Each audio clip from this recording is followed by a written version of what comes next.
I had to have the eye removed. When I first woke up from the surgery, I could feel my eye, but that was my first feeling of phantom pain. We went out for my daughter's 5th birthday and I had chicken wraps and they were a bit spicy. When my eye started to play up, I thought it was actually because I'd had spicy food and the vision felt a bit stretched and I had a headache, but I got up, went to work, came home, did dinner, but then about 7 o'clock at night I thought something's just not right. So I went to A&E and that's where I saw an eye doctor. He kind of looked at me, he said, "Do you have pictures?" He thinks that the tumour was growing for a long time, since I was a child maybe. He saw that there was a big mass behind my eye and I was referred to the eye specialist. And he went in and his job was to get a biopsy and got 95% of the tumour out. And he tried to take all of it, but it was connected to my optic nerve.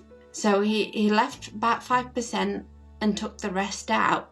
Then he sent it off for biopsy all around the United Kingdom. He asked me into his office and he was green. So he told me it was mesenchymal chondrosarcoma. And I can remember him telling me that and sitting in a chair across from him thinking, oh, thank God it's not cancer. And then obviously he saw that I had no reaction. So the doctor was like, sarcoma means cancer. And I didn't know that. There was an option that I could actually keep the eye, but because I'd have to have radiation, either way I would not be able to see out of it. So having the eye removed was a chance to get the cancer completely out of my body. At that time, they really did think I could die. So the idea was to spend as much time as I could with the children and get everything in place, like my will, and decide who I wanted to give my belongings to. That I didn't have time to plan any big holidays, so it was just like weekends here, weekends there. And school also did let me have a few days where I could take the children out, and they had a wonderful time, and so did I. And then the day came that I had to have the eye removed.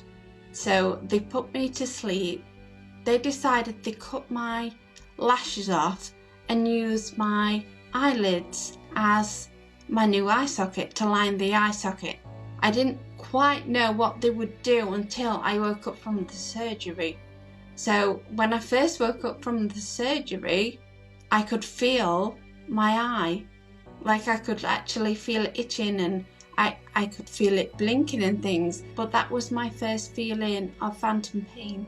And believe it or not, the first few days that I had the actual eye removed was amazing. It was like I could see fireworks in the darkness of where my eye used to be. I can't anymore. My body has obviously got used to it. I think if it had lasted forever, it would be quite annoying. But for the first few days after my surgery, it was quite nice. It was like a memory of my eye. I literally had radiation, and then took the kids to school and then went to work.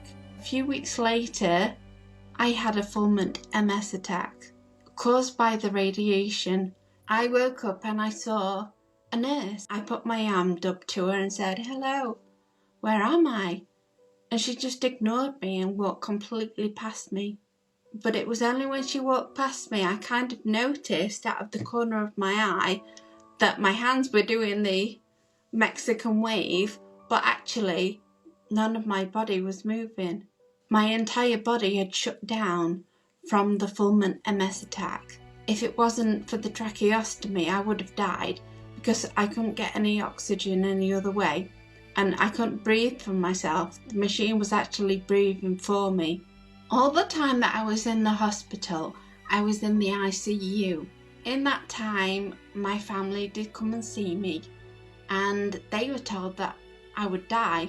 There was one time where the phone rang and one of the nurses answered and she was like, "Oh yeah, we don't have a bed," because Emma didn't die. And I had to sit there all night, completely paralysed. thinking that, oh my God, I'm going to die. And then part of me was thinking, how long will it be? How long will I be stuck here for? I didn't have my children come and see me while I was that bad. But then the strangest thing happened and I didn't die.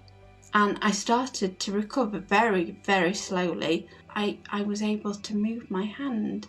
They sent me to a rehab unit for a while because the doctors did think that I would die.